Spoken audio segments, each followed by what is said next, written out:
Good morning student. आज हम अपने फर्स्ट फ्लाइज टेक्स्ट बुक जो है उसका lesson second Nelson Mandela long walk to freedom, Nelson Mandela और आज़ादी की ओर एक लंबी यात्रा, यानी आज़ादी के लिए उन्होंने जो संघर्ष किया उसके बारे में हम रीड करेंगे। पहले हमको ये कुछ चीज़ें इसके पहले जाननी ज़रूरी हैं और वो हम सबसे पहले रीड करते हैं। यहाँ पर आप सबसे पहले देखिए, ये जो पिक्चर है ये है नेल्सन मंडेला, जिनके बारे में हम पढ़ रहे हैं। यहाँ पर आपके लिए कुछ चीज़ें जानना ज़रूरी है, जैसे कि apartheid is political system that separate people according to their race. Can you say which of the three country named below had such a political system until very recently? United States of America, South Africa, Australia। मतलब एक रंग भेद और एक जो रंग के according एक दूसरे में डिफरेंसेस करना एक राजनीतिक व्यवस्था और की गई थी। और ये जो लोग हैं उनको जाति के अनुसार उनको जो उनका राज्य है उसमें उनको सुविधाएं प्राप्त होती थी। यानी जिस तरीके से हम समझे, जैसे हमारे यहाँ पर इंडिया में एक जाति को लेकर के जो व्यवस्थाएं थी पहले, उसी तरह की व्यवस्थाएं United Africa, south Africa and Australia में राजनीतिक रूप से प्रचलित थी।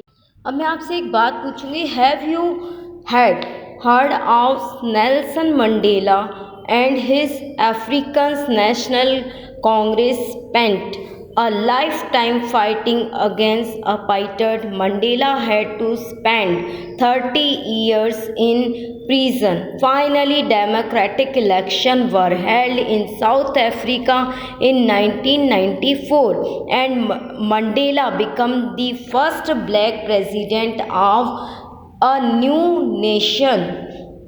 नेल्सन मंडेला ने अपने जीवन का एक बहुत बड़ा लंबा समय जो है वो अफ्रीकी राष्ट्रीय कांग्रेस ने रंग भेद के खिलाफ, यानी जो रंग के अकॉर्डिंग जो वहाँ पर नीति प्रचलित थी उसके अकॉर्डिंग जो उन्होंने लड़ाई लड़ी थी, उसके लिए उन्हें 30 साल तक पूरे जेल में, उन्होंने अपने जीवन का पूरा 30 ईयर्स जो है वो जेल में बिताए थे। और जब 1994 में प्रजातांत्रिक यानी जब चुनाव हुए और नेल्सन मंडेला उस नए राष्ट्र के प्रथम अश्वेत राष्ट्रपति यानी ब्लैक राष्ट्रपति बने और वो चुने गए थे और उन्होंने 252 सीटें दक्षिण अफ्रीका के इतिहास में पहले प्रजातांत्रिक इतिहास में जीती।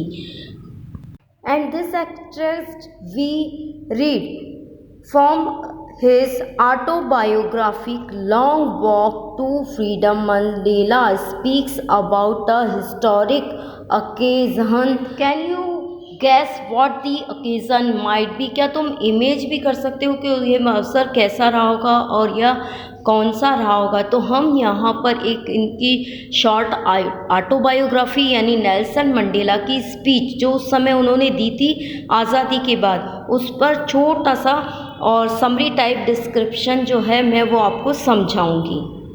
This is an extract from Nelson Mandela's autobiography Long Walk to Freedom, in which he tells about the installation of the first democratic government of South Africa। यहाँ पर इस जो चैप्टर है जो उसमें नेल्सन मंडेला की आत्मकथा जो स्वतंत्रता की एक लंबी यात्रा पदयात्रा से लिया गया, जो उन्होंने लिखा था अपनी ऑटोबायोग्राफी में, उसी का एक शॉर्ट पैरा लिया हुआ है जिसमें दक्षिण अफ्रीका की पहली जो डेमोक्रेटिक जो सरकार गवर्नमेंट बनी थी उसमें उसके बारे में उन्होंने बताया है। 10 मई 1994 इस समारोह में जो ये ओकेशन हुआ था, द हिस्टोरिक डेट थी ये। The ceremony was the attend by the leaders from the many countries of the world. इसमें दुनिया की बहुत सारे देशों की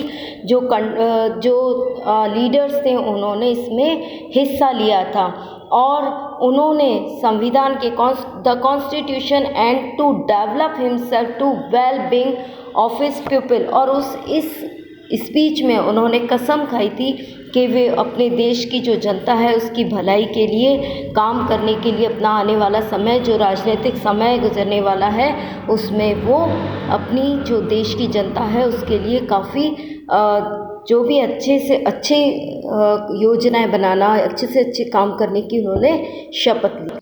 In the address, he thanked the world leaders to be the witness of the victory of justice, peace, and human dignity. He promised to work for removing poverty, suffering, oppressions, and discrimination. He hoped that there will be equality, hope, and freedom for all. उन्होंने अपनी इस speech में विश्व से जो भी leaders जो दूसरे देशों के आए थे सभी का उस ओकेशन में शामिल होने के लिए सबसे पहले तो धन्यवाद देते हुए उन्होंने कसम ली थी कि वो गरीबी, पीड़ा, सफरिंगनेस जो थी उसके लिए, और जो शोषण किया जाता था और जो भेदभाव की नीति थी उसको ख़त्म करने के लिए, नहीं पूरी तरह से उसे समाप्त करने के लिए काम करेंगे। और इसी के साथ साथ उन्होंने ये उम्मीद की थी, यानी उनकी ये होप्स थी कि इस देश में सबके लिए स्वतंत्रता होगी और सभी के लिए आशा और स्वतंत्रता और समानता, ये तीनों चीज़ें वो चाहते थे कि सभी नागरिक को समान रूप से मिले। और इस टाइम पर इसमें जो 2 नेशनल एंथम्स वर सॉन्ग, मतलब उसमें 2 नेशनल सॉन्ग्स गाए गए थे और मंडेला ने याद किया था उस डीप वुंड को, यानी उस गहरी चोट को जो पॉलिटिकल जो राजनीतिक व्यवस्था थी उसने जो लोगों को दी थी, क्योंकि वहाँ राजनीतिक रूप से ही असमानता थी कि गोरे लोगों को अलग व्यवस्था दी जाती थी और जो ब्लैक लोग हैं उनको अलग व्यवस्था दी जाती थी। यानी ब्लैक लोगों के लिए स्कूल्स अलग थे, उनके लिए मतलब अच्छी सुविधाएं नहीं थी, जबकि जो वाइट पर्सन थे यानी गोरे लोग थे उनके लिए ये व्यवस्था होना और एक राजनीतिक स्तर पर ये व्यवस्था होना बहुत दुखद था, जिसको उन्होंने अपनी इस स्पीच में शो किया था, यानी बताया था कि किस तरह से लोगों ने संघर्ष किया। और इसी के साथ Mandela remember the sacrifices of thousand of African to get the freedom and was unhappy that he could not even thank them. Mandela ने हज़ारों उन लोगों को याद किया जिन्होंने स्वतंत्रता के लिए अपना बलिदान दिया था, और इसी के साथ उन्होंने इस चीज़ का भी दुख व्यक्त किया कि वो बहुत से लोग उसमें ऐसे थे जिनका वो कभी धन्यवाद नहीं कर पाए, क्योंकि वो लोग अब थे ही नहीं, जैसे Oliver Tambo, Walter Sisulu and Yusuf Dadoo को भी उन्होंने याद किया। और उन्होंने बताया they were man the courage, determination and wisdom. वो बहुत बुद्धिमान लोग, बहादुर लोग और संकल्प, मतलब जो उन्होंने आज़ादी के लिए संकल्प लिया था वो संकल्प लिए हुए लोग थे जिनको वो धन्यवाद नहीं दे पाए। Again he said that love is more natural than hated and people can learn to love each other। मतलब आगे उन्होंने ये कहा कि जो प्रेम है वो घृणा से अधिक ताकतवर होता है और हमको जो प्रकृति है वो प्रेम करना सिखाती है, ये नहीं कि हमें आपस में एक दूसरे से भेद करना या घृणा करना सिखाया। और उसी के लिए वो उनका कहना था कि ईश्वर लोगों को ये मानना चाहिए कि लोगों को एक दूसरे से सहायता और प्रेम की भावना आनी चाहिए, ये दोनों ही मनुष्य के कर्तव्य हैं और वो उन्हें परिवार हो या समाज हो, देश के लिए उन चीज़ों को निभाना है।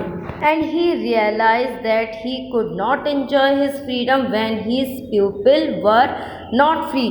वो किसी भी स्वतंत्रता को एंजॉय नहीं कर सकता जब तक कि उनके कंट्री के जो लोग हैं वो स्वतंत्र नहीं हैं या वो फ्री नहीं है। तो फ्रीडम का एंजॉय जो है वो तभी किया जा सकता है तब जबकि दोनों पक्ष, राजनीतिक स्वतंत्रता भी हो, सामाजिक स्वतंत्रता भी हो, और ये स्वतंत्रता दोनों के लिए ही ज़रूरी है, चाहे वो प्रिजनर्स हों चाहे वो आम नागरिक हों।